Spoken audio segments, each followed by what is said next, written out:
it's Melody and your host. And today I want to talk more about reader magnets. So, a couple of weeks ago, I did a video about getting an email list. It is really one of the best ways to build your author career, to build your business. So, we talked about that. And then, because I did a video on email, I did a video about reader magnets. And of course, that brings up the question, what reader magnet should I choose? Because there are so many ways to think about it. So this video is going to be about figuring out what reader magnet you want to create for your book. I'm going to go through a number of things to think about. And the very first one you want to think about is your audience. You really want to know who your readers are, what their pain points are, what they need from you. So the number one thing is who are your readers? Who reads your book? And then once you figured that out, you want to think about content that aligns with your book, things that complement the content of your book or provide additional value or additional insights related to like the main topics or teachings of your book.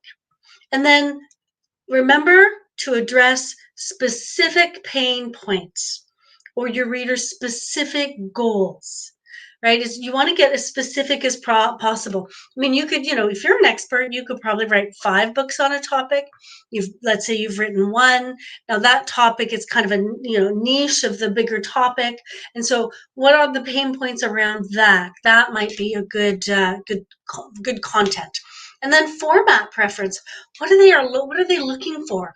Are they looking for checklists? Are they looking for video tutorials? Are they looking for how-tos? Are they looking for worksheets? Do you have an interactive tool that they can like a quiz, for example, they can figure out where they are? And then next, what is your unique value proposition? This reader magnet needs to offer something unique and valuable to readers that they can't get somewhere else. So if it's a blog post on your website, that's not going to work. They can go and get that blog post for free. Why would they give you their email for that blog post? So it needs to be something unique and valuable to that. It's not something from in the book. It's not something from your blog post. It's not something from an article you wrote and put on your website. So once you've kind of figured out some ideas on what you think might work, next is to test and iterate.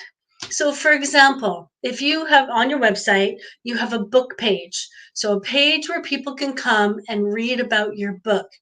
For that page, maybe you want to test the idea of a summary of the book or test the idea of chapter 1. Because remember, if they're coming to your book page, they haven't read your book yet, they haven't bought it. And so here we have people who are thinking about buying your book. And so if you give them a taste of the book, chapter 1, or a summary or something similar to that, then they're more likely to come back and buy the book. Plus you have their email address, so you can talk to them about the book because you know they're interested because they've been on the page where you sell the book.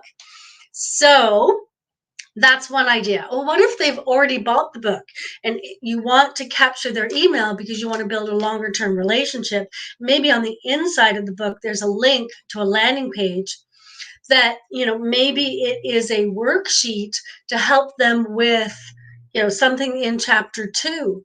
And then what maybe that's really valuable to them, but then it links to a course that you teach, that you sell.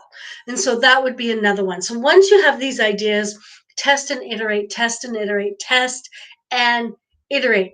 It's okay to try different reader magnets and figure out which one is going to work best for you. You might have 1 or 2 for people who have never read your book. You might have 1 or 2 for people who have read your book. And so just test and iterate. And then think about how your reader magnet fits into that overall strategy that you have. Are you an author with 5 books and maybe a series of 5 books that people might read in order?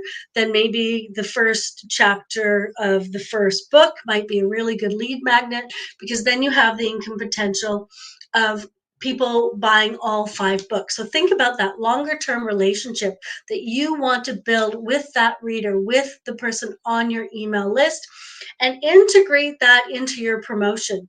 Integrate it into your promotion strategy, whether you are, selling just books or courses, coaching, or whatever it is. And then, of course, once you have that all set up, start promoting it out. It can be on your website, it can be in social media, it can be in guest blogging opportunities, it can be on other platforms.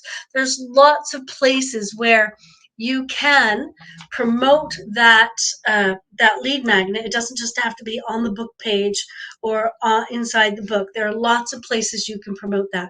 All right, I'm going to leave you there. I'm going to leave you there. I have a very insistent cat today. I'm going to leave you there. Uh, Let me know what your reader magnet is. Send it off to me. And I'm super curious about what you're looking at doing, and I'm happy to answer any questions you have. Have an awesome day.